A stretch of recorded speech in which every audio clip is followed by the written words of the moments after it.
नमस्कार दोस्तों, मैं प्रदीप कुमार सिंह ज़िंदगी तेरा शुक्रिया में आप सभी का बहुत बहुत स्वागत करता हूं। दोस्तों, आज मैं आपको एक ऐसे व्यक्तित्व के बारे में बताने जा रहा हूं जिन्होंने जब ज़िद कर ली, ठान लिया अपने मन में कि मुझे यश और धन दोनों कमाना है, तो उन्होंने तब तक अपने इस ज़िद को नहीं छोड़ा जब तक कि वो सब प्राप्त नहीं कर लिया जो पाने का उन्होंने ठान रखा था। जी हाँ, आज की कहानी का शीर्षक है गुरु द्रोणाचार्य। गुरु द्रोणाचार्य ब्राह्मण थे, धनुर्विद्या के महान आचार्य थे, पर थे बड़े गरीब। इतने गरीब कि जीवन का निर्वाह होना कठिन था। घर में कुल 3 प्राणी थे, द्रोणाचार्य स्वयं, उनकी पत्नी और उनका पुत्र अश्वत्थामा। उस समय वह मात्र 5 वर्ष का था। एक दिन पुत्र ने अपने एक साथी को दूध पीते हुए देख लिया। उसके मन में भी दूध पीने की जिज्ञासा हुई और उसने अपनी माँ के पास जाकर कहा, माँ, मैं दूध पीऊँगा। पर माँ दूध लाती तो कहाँ से लाती? जिस माँ को खाने के लिए अन्न न मिल रहा हो, वो अपने बालक को दूध कैसे पिलाती? माँ का हृदय विदीर्ण हो गया, पर बालक को संतुष्ट करना तो था ही। माँ ने आटे का पानी बालक को देते हुए कहा, लो, दूध पी लो। बालक को तो दूध के स्वाद का पता था नहीं। उसने आटे के पानी को पीकर समझा कि उसकी माँ ने उसे दूध पिलाया है। गुरु द्रोणाचार्य का हृदय यह सब देखकर कांप उठा।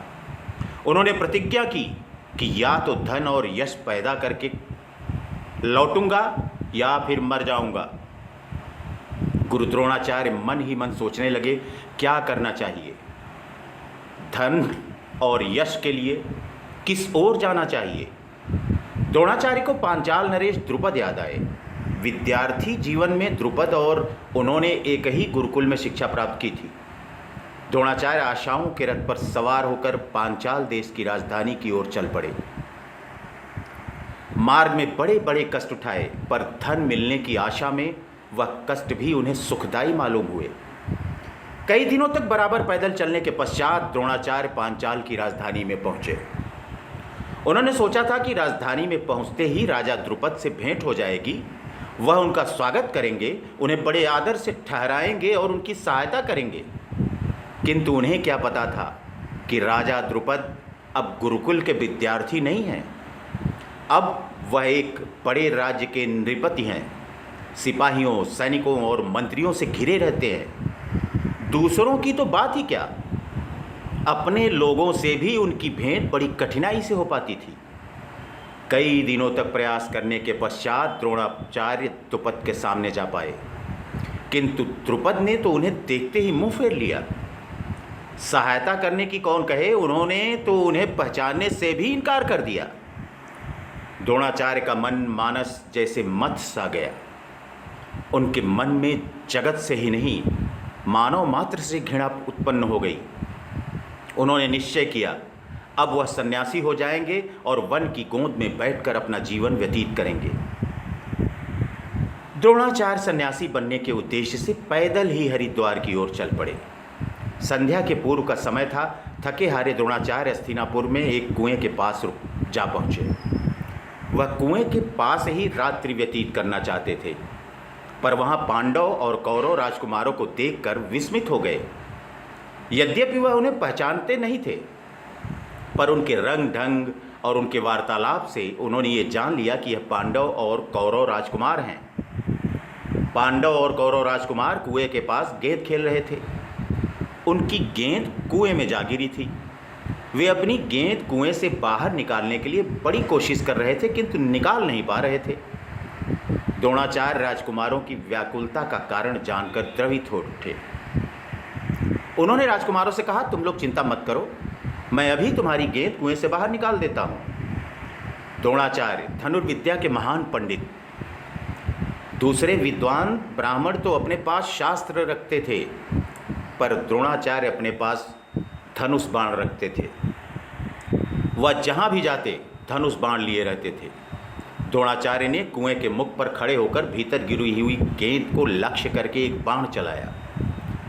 बाण का फलक गेंद में चुभ गया, बाण सीधा खड़ा हो गया। द्रोणाचार्य ने दूसरा बाण चलाया, ठीक प्रथम बाण के ऊपर। दूसरा बाण प्रथम बाण में चुभकर खड़ा हो गया। इसी प्रकार द्रोणाचार्य ने 3-4 बाण और चलाए, सभी बाण एक दूसरे के ऊपर खड़े हो गए।